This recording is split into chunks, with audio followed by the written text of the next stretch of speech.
four corners, ancient guardians wait.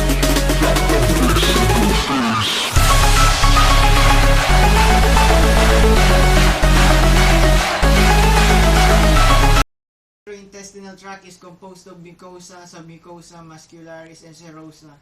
Parasites, mainly protozoans and helminths, thrive in the lumen of the mucosa, usually from their infective stage. Their infective stages are usually cystic forms, eggs, and rarely larvae forms in ingestion or in the fecal-oral route transmission.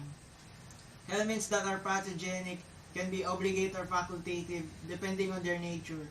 Some species are said to be commensal. The important organisms to be discussed are parasitic and facultative. Mostly, some of them are zoonotic or free-living parasites.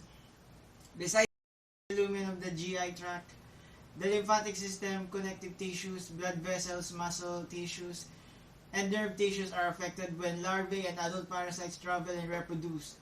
Pathogenicity of these parasites depends on the species of themselves. Most of their names' translation are the direct description of their disease. The diagnostics of parasitic disorders, besides to what were listed, includes computed tomography scans, CT scans, and magnetic resonance imaging. This is used when the brain, lungs, liver, spleen, gallbladder, and kidneys are involved. Platyhelminths, or the flatworms, have two families, Cestoda or tapeworms, and the Trematoda or flukes. There are many species that are in these families.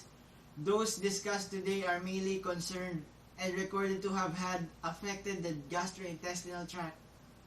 To differ, platyhelminths to nematoda. Platyhelminths in their life cycle have a complex life cycle, having a merasidium than to Cercaria. Nematoda has simple life cycle, having eggs from sexual reproduction. Diseases differ because of their tissue and host specificity. Those diseases are to be discussed in the pictures themselves. Please read it.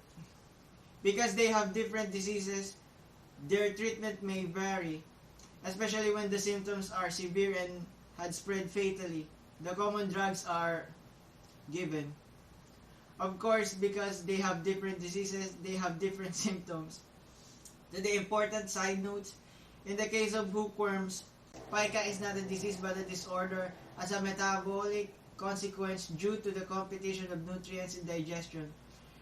The Strongyloides species are the most tissue-invasive parasites capable of auto-infection. Some genus have different species. Those species may have different characteristics. Here in this example of Echinococcus species, they differ in their mode of reproduction. Now, in the migrants are complications of parasitic infections. Visceral larval migrants are lethal and fatal.